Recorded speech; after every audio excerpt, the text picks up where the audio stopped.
Hey everybody, Ken with Integrity Medical Courier Training. There has been some controversy online and some differing opinion on what exactly medical courier training is. So I thought I'd take a couple of minutes out and actually talk about the regulations as they relate to a proper training program and what it should entail for a medical courier company. So some people choose to do their training on the job training. So a driver rides with another driver and shows them, this is how we've always done it, step by step. Here's the coolers that we use. Here's the paperwork that we use. Here's the different stops that you have on your route. There is some value to on-the-job training, but I think it falls short. We'll talk about that in a little bit. You can do classroom training with small groups of people or larger groups of people. You can do a recorded or automated training program.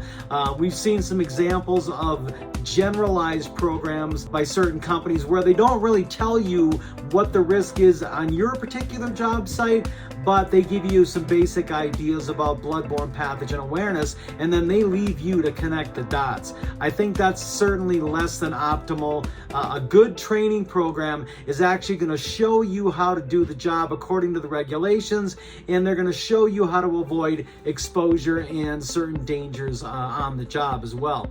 Let's talk about the OSHA regulations. OSHA says that a good training program has to have an accessible copy of the regulations, so the regulatory text needs to be referred to in the training program. A general explanation of the epidemiology and symptoms of bloodborne diseases, so a basic description of what the risk is in the workplace and what you might be exposed to. An explanation of the modes of transmission of bloodborne pathogens. An explanation of the company's exposure control plan. If your company does not have an exposure control plan, Integrity Medical Courier Training can provide you with one.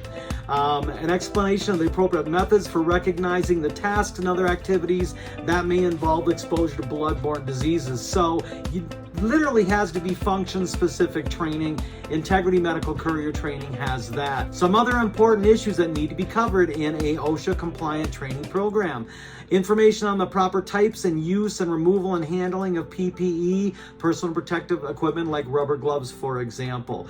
Information on the Hep B vaccine. The hepatitis B vaccine needs to be offered or available to all people that are handling or transporting blood or other potentially infectious materials. An explanation on the procedure to follow if an exposure incident happens. Information on signs and labels that are relevant for the medical industry. So all of this needs to be courier specific. Integrity Medical Courier Training provides this. Take a look at our website, www.integritydelivers.com, to get a better understanding of what training options are out there. And you can certainly email me at ken.arnold@integritydelivers.com, or you can reach us at 719-502-7081.